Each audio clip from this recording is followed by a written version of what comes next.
भ्रष्टाचार से, गुंडागर्दी से, तानाशाही से,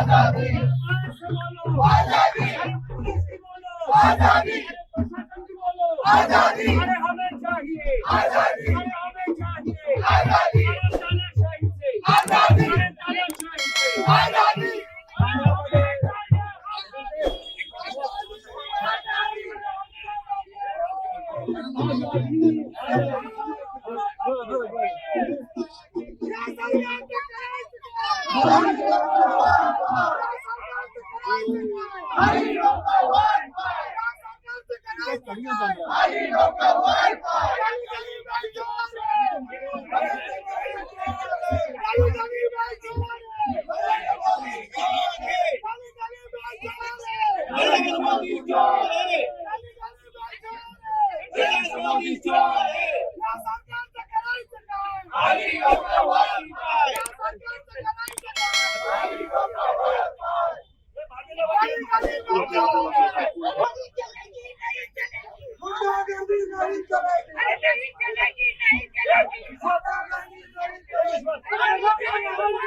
ये साइलेंस, अरे ये देश बचाने निकले हैं, अरे देश बचाने निकले हैं।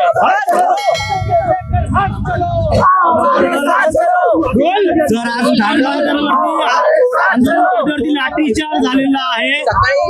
लाठीचार्ज झालेला आहे. आंदोलनकर्ते संसद भवनावरती कूच करत होते, त्यांच्यावर देखील लाठीचार्ज झालेला आहे.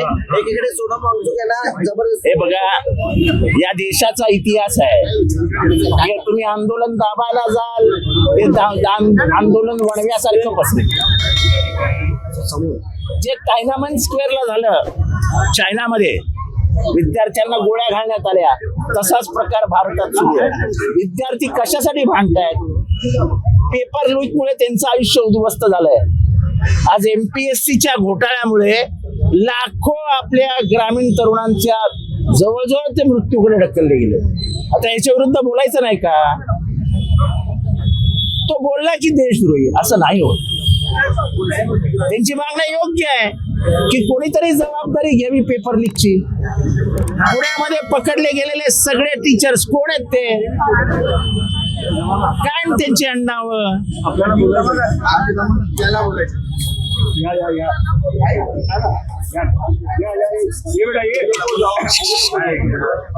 काम काम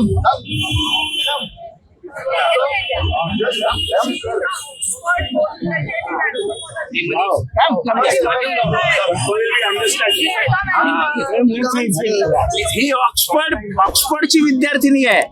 आणि आज तुम्हाला कळत असेल की ही मुलगी असो, हा मुलगा असो, हे कुठल्याही राजकीय संघटनेचे नाही आहेत.